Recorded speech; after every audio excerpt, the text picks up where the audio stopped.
안녕하세요. 건강지킴이 닥터 MBC 이영래입니다.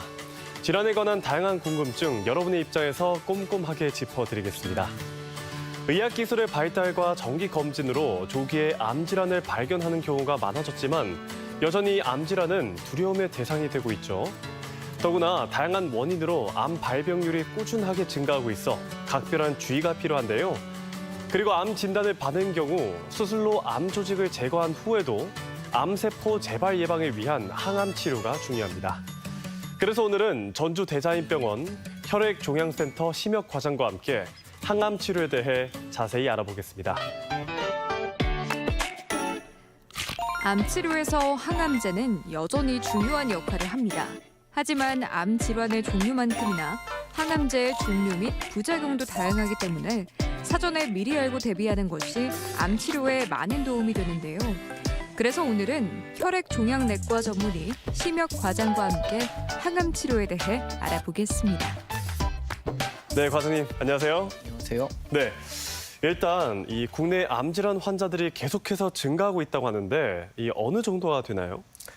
2023년 12월에 발표된 국가암등록 통계에 의하면 네. 2021년 신규 암 환자 발생 수는 전체 27만 7,523명으로 네. 그중 남자가 14만 3,723명, 여자가 13만 3,800명이었습니다. 네.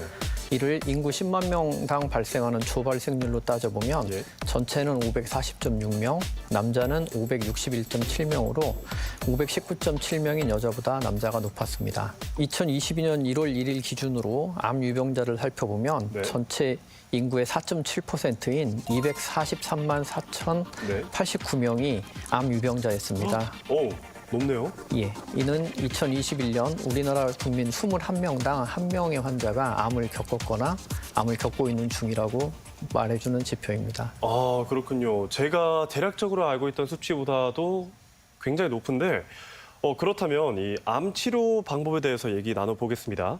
이 항암 치료에 대해서 알아볼 텐데요. 항암 치료가 우연한 사고에 의해서 시작됐다고 하는데 이게 무슨 얘기죠? 처음 시작은 네. 1917년경에 독일이 세계 제1차 세계대전에서 네. 나이트로젠 머스타드 가스라는 화학물질을 가지고 생화학 무기로 사용하게 되었습니다. 무기였군요. 네. 예, 발견은 생화학 무기였고 네. 근데 이 세계 제2차 세계대전 당시에 1943년에 미국의 상선을 개조한 군함이 이태리 시칠리아에 정박 중이었는데 네. 독일군의 공습으로 그 선박에서 화재가 발생하게 되었습니다. 예. 그 화재를 진압하는 과정에서 약 1,000여 명의 군인과 민간인이 사망을 했는데 아이고. 그 이후에 확인을 해보니 이들 중 상당수가 골수 기능이 떨어진 걸 알게 되었습니다. 아, 예. 그래서 이런 보고를 바탕으로 어떤 화학물질이 살아있는 세포들을 억제할 수 있다는 사실을 알게 되었습니다. 아, 예.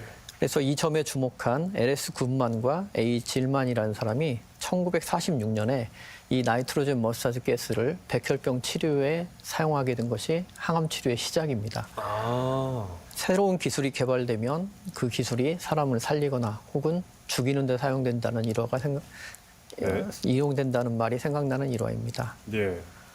본격적인 항암 치료의 시작은 1948년 소아 백혈병 환자에서 아미노테린이라는 약을 사용하게 되었고 네. 세포 독성을 가진 화학물질에 의한 암 치료를 시도하게 되었습니다. 초기 항암제는 이렇듯이 세포 독성을 가진 물질들을 대상으로 개발이 되었고 혈액암의 경우에는 비교적 그 반응을 쉽게 판단할 수 있기 때문에 초기 항암 치료들은 혈액암 치료에 많이 사용하게 되었고 이런 이유로 현재도 혈액종양내과에서 항암 치료가 주도적으로 개발되고 있는 실정입니다. 그렇다면 어떤 환자들이 항암 치료를 받게 되나요? 암 치료 수단으로는 크게 네. 세 가지가 있습니다. 수술과 방사선 치료, 항암 치료입니다. 그렇게 세 가지요? 예. 네. 그래서 이제 수술을 기준으로 살펴보자면 수술로 보이는 모든 종양을 완전히 제거한 이후에 남아있는 미세 잔존암을 제거함으로써 재발을 억제하기 위한 치료 방법이 보조적 항암 치료입니다. 요즘에 유방암의 경우는 수술 전에 종양의 크기를 줄여서 수술을 좀 더 용이하게 하고 치료 성적을 향상시키고자 수술 전에 시행하는 항암 치료가 있는데 이를 선행 항암 치료라고 합니다. 선행 항암 치료는 종양의 크기를 축소하고 암세포의 확산을 억제해서 수술을 더욱 효과적이고 안전하게 진행될 수 있도록 해주고 항암제에 대한 종양의 반응을 미리 예측할 수 있다는 장점이 있습니다. 직장암의 경우는 네. 진단 시에 약간 진행된 경우에 수술을 먼저 시행하는 경우 국소 재발률이 높기 때문에 항암제와 방사선 치료를 병용해서 네. 수술 전 선행 항암 방사선 동시 치료를 한 후에 수술을 하기도 합니다. 네. 유방암이나 대장암, 폐암, 위암 등 우리에게 알려진 많은 암종들은 수술 후 병기에 따라서 수술 후 보조적 항암 치료를 시행하기도 합니다. 이 경우는 수술 후 진단된 병기에 따른 결정이기 때문에 네. 줄은 병기와 그 혹은 재발의 위험성이 높은 경우를 따져서 수술 후 보조적 항암 치료를 진행하게 됩니다. 사기암 환자들에서 진단 이후에 항암 치료를 시행하면 흔히 기력이 쇠해진다고 말씀하시는 분들이 많습니다. 네. 그렇지만 가만히 생각해 보면 사기암 환자의 대부분은 암의 증상을 이미 가지고 계신 분들이고 치료를 시행하지 않았다고 한다면 그 증상들은 더욱더 빠르게 진행하는 경우가 많습니다. 따라서 그런 생각들은 오해에 기반된 것들이 많으며 네. 실제로 대부분의 항암 치료, 특히 요즘 발표되는 항암 치료 성적들은 환자의 삶의 질의 개선 여부도 수학적으로 증명을 하고 있습니다. 네. 암 치료의 또 다른 수단인 방사선 치료와 항암 치료의 관계를 살펴보면 예. 두경부암의 경우는 수술로서 종양을 제거하기가 쉽지 않은 경우가 많고 예. 제거를 한다고 하더라도 우리 몸에 굉장히 중요한 부분인 이 두경부 쪽이 많은 조직 손상이 이루어지기 때문에 항암제와 방사선을 같이 치료하는 항암 방사선 동시 치료를 통해서 수술의 보험가는 성적을 나타내기도 합니다. 이처럼 항암 치료는 다양한 단계에서 다양한 암에서 다양한 방법으로 시행되고 있습니다. 네. 네, 그렇다면 이 항암제는 어떤 방식으로 투여가 되나요? 대부분의 항암제를 투여하기 위해서는 네. 환자의 키 몸무게를 측정을 합니다. 아, 키 몸무게요? 키 몸무게를 바탕으로 예. 환자의 체표 면적이라는 걸 계산하게 되고 그 체표 면적당 특정 항암제의 용량을 곱해서 계산하게 됩니다. 오. 그런 경우가 대부분이고 예. 몇몇 항암제는 체표 면적 대신 체중을 대상으로 하기도 합니다. 그래서 일반적으로 많이 사용되는 하루 한 알씩 하루 3번 이런 식의 약물이 아니고 네. 같은 약제를 사용하더라도 예. 환자의 키와 몸무게를 바탕으로 한 계산치를 바탕으로 사용하게 됩니다. 네. 일부 경구용 항암제들도 있는데 먹는 항암제들도 대부분 이렇게 체표 면적을 바탕으로 사용되는 경우가 많고 드물게 일반 약들처럼 하루에 몇 알 이렇게 정해진 약들도 있습니다. 그럼 좀 쉽게 키와 몸무게에 따라서 달라진다는 말씀이시죠? 예. 네, 알겠습니다. 그렇다면 항암 치료의 치료 기간은 어떻게 되나요? 항암 치료의 치료 기간에 대해 말씀드리기 전에 먼저 항암 치료의 주기에 대해 말씀드리겠습니다. 주기요? 네. 예. 주기라는 개념이 이제 환자들하고 의사들 사이에서 혼동이 되는 개념인데 아, 예. 환자분들은 대부분 본인이 맞은 항암제 횟수를 주기라고 생각을 합니다. 아, 횟수. 네. 그렇지만 우리가 대직장암에서 사용되는 항암제 같은 경우는 2박 3일씩 연속적으로 치료를 하고 2주 간격으로 치료를 하게 됩니다. 이런 경우는 그 한 번 한 번 2박 3일이 한 주기가 되지만 특정 항암제는 일주일에 한 번씩 외래에서 맞게 되는데 그 경우는 3주 연속 일주일에 한 번씩 맞고 한 주를 쉬게 됩니다. 이 경우는 이 4주 전체를 한 주기로 보기도 합니다. 따라서 항암 치료의 치료 방법에 따라서 예. 주기가 조금 다양하게 있고 그 주기들의 곱한 횟수가 전체 치료 기간이 됩니다. 예를 들어서 그렇군요. 네. 4주를 한 주기로 하는 항암 치료를 6번 하게 되면 네. 24주 동안 항암 치료를 하게 되는 겁니다. 그렇죠. 알겠습니다. 그렇다면 이 항암 치료는 모든 암에 효과가 있나요? 일반인들에게도 많이 알려진 대부분의 흔한 암들은 네. 이미 많은 임상 시험을 통해서 대부분의 경우 효과가 입증이 된 경우가 많습니다. 네. 그렇지만 그 효과의 입증이라는 것은 전체 환자군을 대상으로 해서 치료군 대비 치료군과 대조군 사이에 효과가 입증됐다는 것이지 환자 개개인에서 효과를 담보한다는 얘기는 아닙니다. 그렇죠. 따라서 환자분들께서는 담당 의사와 가장 적합한 항암 치료를 선택하는 것을 잘 상의하는 것이 필요합니다. 네, 알겠습니다. 그렇다면 항암제의 이 반응 평가는 어떻게 이루어지나요? 완화 항암 치료에서 2 내지 3주기마다 제가 항암제 반응 평가를 시행한다고 말씀드렸습니다. 네. 항암제 반응 평가는 주로 CT나 MRI 혹은 PET 등의 영상학 검사를 통해서 이루어집니다. 예. 치료 전에 CT 등의 영상 검사를 통해서 표적병변을 몇 가지 골라냅니다.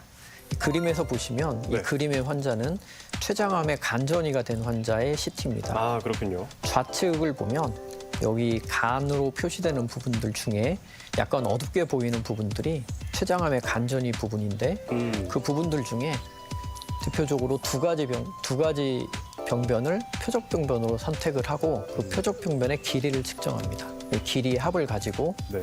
오른쪽은 치료 이후에 그 표적병변들이 얼마나 크기가 변했는지를 측정을 해서 그 합을 가지고 그 반응을 평가합니다. 그래서 측정된 합이 네. 30% 이상 감소했을 경우는 부분 반응이라고 그러고 측정된 병변들이 모두 다 사라진 경우는 완전 관해라고 그럽니다. 네. 불행스럽게도 치료를 열심히 받았지만 측정된 합이 20% 이상 진행된 경우를 진행이라고 부르며 이 경우에는 항암 치료 방법을 바꾸게 됩니다. 아. 이런 세 가지 경우가 아닌 나머지 경우들을 우리가 안정병변이라고 하고 안정병변인 경우에도 기존의 항암 치료는 계속하게 됩니다. 알겠습니다. 그렇다면 또 많은 분들이 정말 궁금하실 것 같은데 항암 치료의 성공률은 어떻게 되나요? 항암 치료의 성공률은 이미 네. 3상 임상시험을 통해서 특정 질환의 특정 상태에 따라서 발표가 되어 있습니다. 그렇지만 그 항암 치료의 성공은 좀 전에도 설명드린 것처럼 집단 전체에 대한 성공률이지 환자 개개인에 따른 치료 반응률은 아닙니다. 그렇기 때문에 재발을 방지하기 위한 수술 보조적 항암 치료의 경우는 암 재발을 낮출 수 있다는 기대를 가지고 하고 사기로 진단돼서 시행 중인 완화 항암 치료의 경우에는 삶의 질을 개선과 생존 기간을 늘릴 수 있다는 희망을 가지고 치료에 접근하는 것이 필요할 것 같습니다. 아, 그렇군요. 또 많은 분들이 이 항암 치료의 부작용에 대해서 많이 걱정하십니다. 네, 부작용에 대해서 좀 설명해 주시죠. 항암 치료는 암세포도 죽이지만 정상세포에도 일정 부분의 손상을 일으킬 수 있습니다. 부작용은 대부분 항암 치료의 종류나 용량, 치료 기간, 환자의 기저 건강 상태 등에 따라서 다르게 나타납니다. 처음에 말씀드렸던 세포 독성 항암제의 경우 치료의 기전, 약제 사용 기전 자체가 빠르게 성장하는 세포들을 주로 공격하게 되기 때문에 정상 세포 중에서 성장하는 세포들이 손상을 입게 됩니다. 네. 대표적으로 많이 걱정하시는 탈모는 네. 머리카락은 계속 자라는 세포이기 때문에 네. 세포 독성 항암제가 들어갔던 경우는 상당수의 세포 독성 항암제에서 탈모가 생기긴 합니다. 그렇지만 저를 포함한 대부분의 의사들은 탈모는 그렇게 심각한 부작용이라고 생각은 하지 않죠. 예. 이유는 항암 치료 종료가 되면 보통 2, 3개월 후에 대부분의 모발은 다시 다 자라나게 됩니다.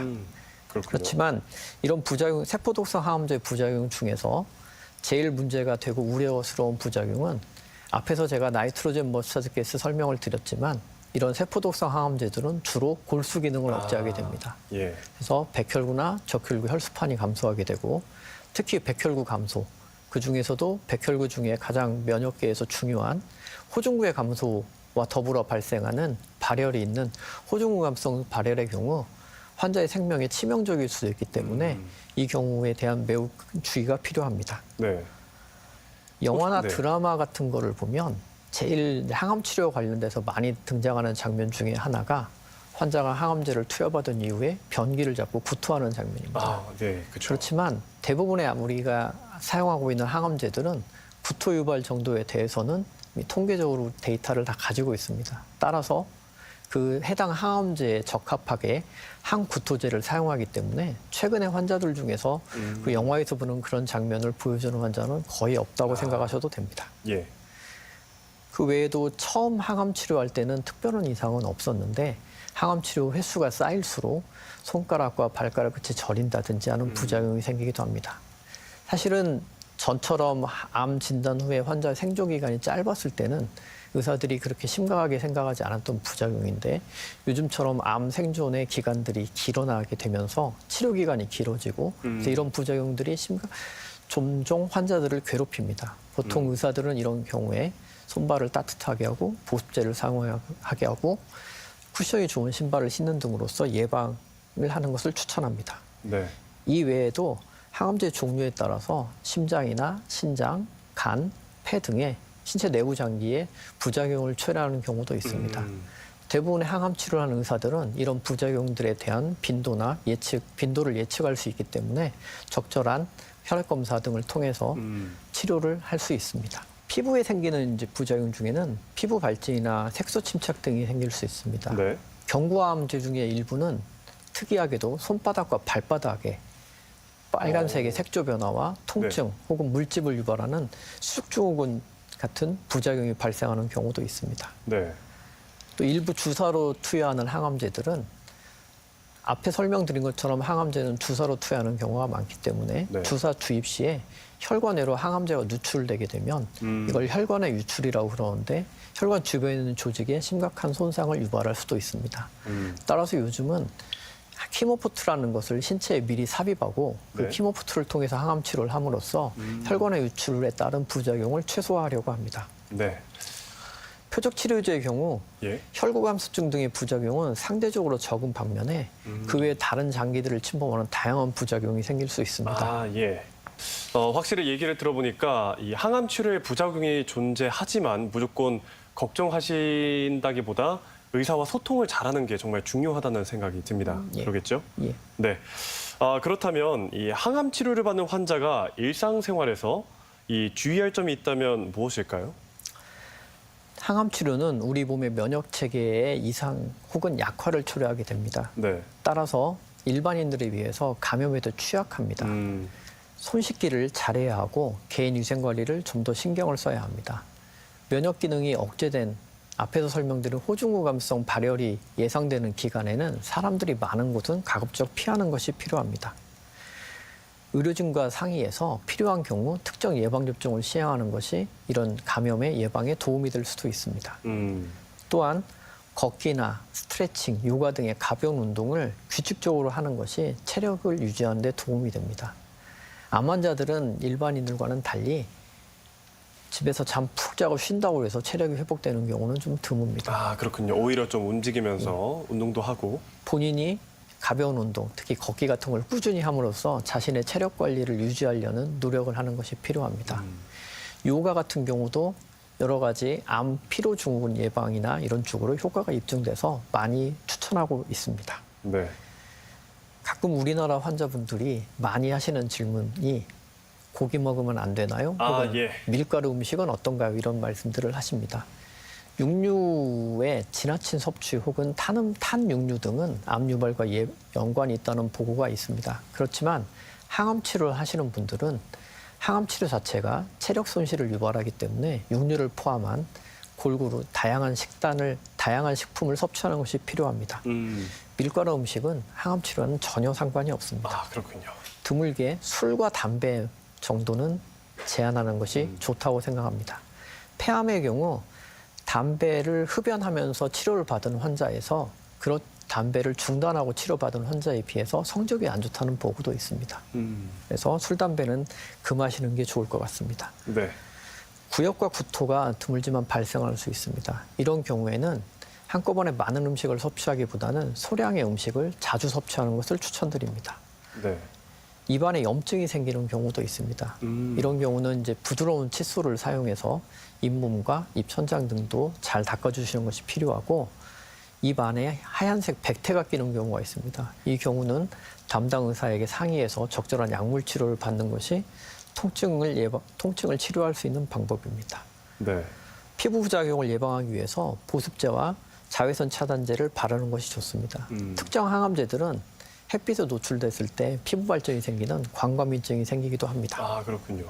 이런 여러 가지 부작용들이 생겼을 때 담당 의료진하고 적절한 소통을 통해서 잘 알리는 것이 그런 부작용들을 적절한 시기에 빠른 치료를 할 수 있는 방안이라고 생각합니다. 네. 건강보조식품과 대체의료 등에 대해서도 의사에게 솔직하게 말씀해 주시고 상담하는 것이 더 좋을 것 같습니다. 네. 혹시 정서적인 부분은 혹시 없을까요? 암을 진단받은 사실 더불어서 항암 치료는 굉장한 정서적 부담을 초래할 수 있습니다. 특히나 사기암이 진단된 환자들한테는 더 심하죠.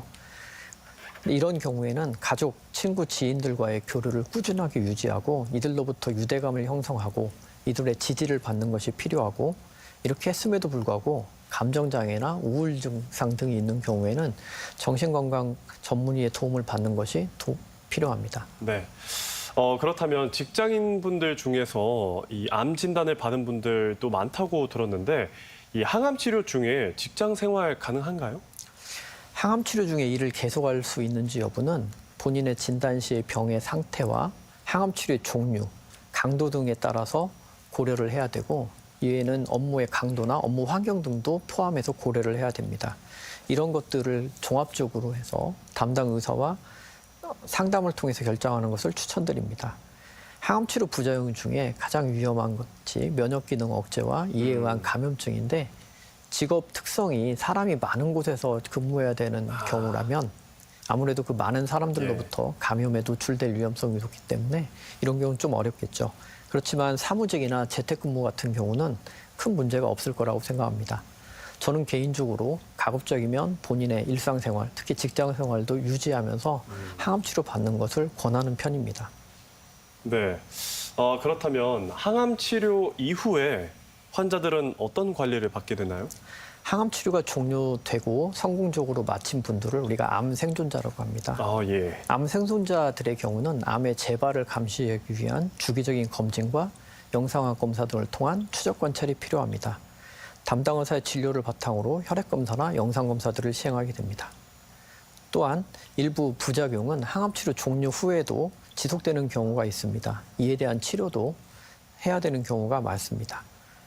암 생존자는 또한 2차 암의 발생 위험이 증가할 수 있으므로 그 자기가 겪었던 암 외에 정기적인 검진과 필요한 예방적 조치를 시행할 수 있습니다. 또한 항암 치료로 인해서 당뇨나 고혈압, 골다공증 등 만성 질환의 유병률도 증가하게 돼 있고 이런 질환들에 대한 적절한 조치가 필요합니다. 네. 전반적으로 항암 치료 중 그리고 항암 치료 이후에 이 절대적으로 담당 의사와 소통이 정말 중요하구나 이런 생각이 확실하게 드네요. 예. 네. 그렇다면 마지막으로 당부 말씀 부탁드립니다. 좀 전에 말씀하신 것처럼 담당 의사와의 소통이 굉장히 중요합니다. 항암 치료 방법은 환자의 키 몸무게만 가지고 바로 시행할 수 있습니다. 이렇게 쉽지만 그에 따른 다양한 부작용이 생길 수 있기 때문에 그 부작용들을 가까운 데서 관찰해주고 조절할 수 있는 의사의 도움이 가능한 곳에서 치료받는 것을 추천드립니다. 마지막으로 드리고 싶은 말씀은 라이브 위드 캔서라고 암을 가지고 생존한다는 전략입니다. 저는 개인적으로 항암 치료에 필요한 기간 동안만 병원에 입원해서 환희를 입고 환자로 살고 항암 치료가 끝난 후에는 재빠르게 일상으로 돌아가서 다른 건강한 사람들과 함께 어울려서 자기 삶을 영위하는 것이 필요하다고 생각합니다. 네, 이 시간에는 혈액종양내과 전문의 심혁 과장과 함께 항암 치료에 대해 알아봤습니다. 과장님, 오늘 말씀 고맙습니다.